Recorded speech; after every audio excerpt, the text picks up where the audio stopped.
गुरुर्देवो महेश्वर गुरुर्साक्षात् परब्रह्म तस्मै श्री गुरुवे नमः। सर्वमंगलमांगल्ये शिवे सर्वार्थसाधिके शरणे त्र्यंबके गौरी नारायणी नमोस्तुते नारायणी नमोस्तुते। प्रातः स्मरणीय वंदनीय पूजनीय हमारे हृदय सम्राट इस स्थान के पीठाधीश्वर श्री राजगिरी जी महाराज को बहुत बहुत नमन और इस प्रांगण में आए हुए सभी संत वृंद को बारंबार दंडवत प्रणाम और गुरु महाराज के प्यारे और गुरु महाराज के सभी प्यारे राज दुलारों को मां कामाक्षी का सभी को आशीर्वाद प्राप्त हो। विषय बड़ा ही गंभीर है क्योंकि समय भी बड़ा अल्प मिला है। चर्चा तो बहुत लंबी चल सकती है पर केवल 2 शब्दों में बात कहूंगा क्योंकि ज्यादा समय नहीं, क्योंकि आप थोड़ा समय 1-2 वर्ष 3 वर्ष पीछे जाएं तो हमारा राम मंदिर बनने में कितनी रुकावटें आ रही थी। सभी ने अपने अपने दस्तावेज पेश किए और कोई भी उसमें माहिर नहीं हो सका। तो कहा गया है प्रीतम तेरे अंदर वसदा तेनो नजर नावे के दस कीता जावे। सतगुरु तेरे अंदर वसदा तेनो नजर नावे के दस कीता जावे।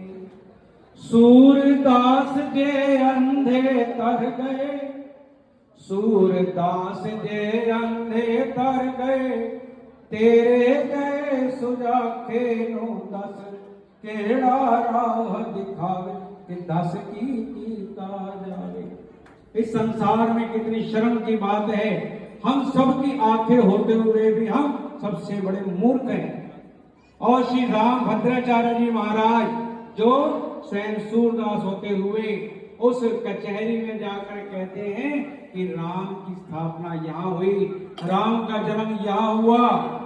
और हम कितने निर्दयी हैं कि हम अपने धर्म की रक्षा नहीं कर सकते। हिंदू मुस्लिम सिख ईसाई बनना कोई बड़ी बात नहीं, ऐ इंसान तो इंसान बन जा, इससे बड़ी आप धर्म की रक्षा कर पाओगे।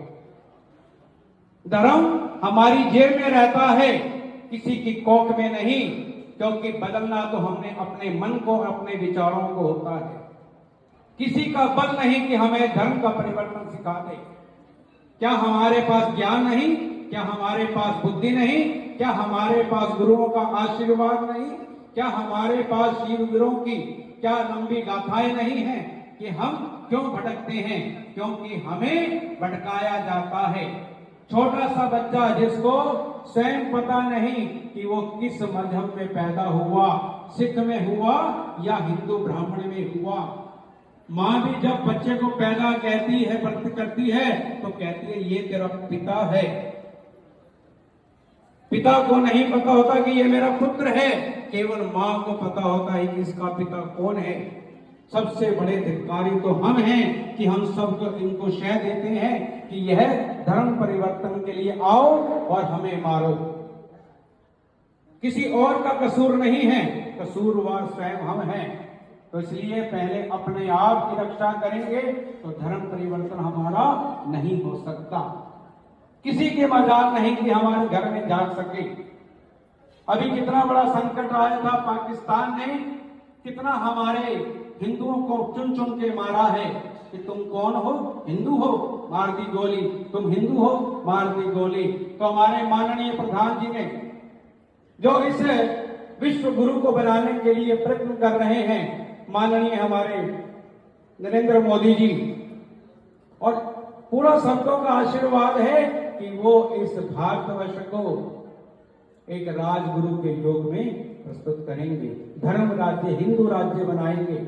ये पूरा दिल से विश्वास है, ये तभी विश्वास है क्योंकि अंदर की आत्मा जागृत है। संत का काम क्या होता है? सोए को जगाना।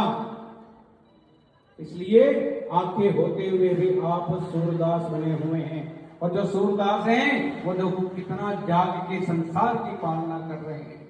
धिक्कार है हमें अपनी जिंदगियों पर। विषय हमारा क्या है कि धर्म हमारा परिवर्तन ना करे, क्योंकि हमारी जेब में से कोई पैसा निकाल नहीं सकता जब तक हम किसी को दे ना दें। इसलिए हम अपने आप को बदलें और अपने अड़ोस पड़ोस की रक्षा करें। आज का समय कितना भयंकर आ रहा है।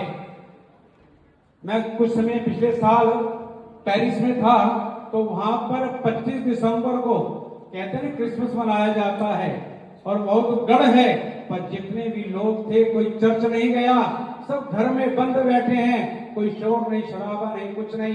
ये कितना हमारा हिंदुस्तान है कि यहाँ पर 25 दिसंबर मनाता है। क्या है? आज क्रिसमस है। लानत है ऐसी जिंदगियों पर कि विदेशी जो बैठे हैं वो शांत होकर बैठे हैं और हमारे देश के अंदर आके कुकर्म करवा रहे हैं। हमारे आप को जगाने की आवश्यकता है, किसी और को नहीं। शब्द तो बहुत हैं, पर समय थोड़ा इजाजत इतना ही मिला है। अपने वचन को मैं यहीं पे विश्राम देता हूं। अगर मेरी वाणी से आपको कोई ठेस पहुंची हो तो उसके लिए क्षमा चाहता हूं, और मां कामाक्षी में दरबार में बैठे हुए सभी भक्तजनों को हमारे महंत जी के जन्मदिन की बहुत बहुत बधाई। जय श्री राम, जय श्री राम, जय श्री राम।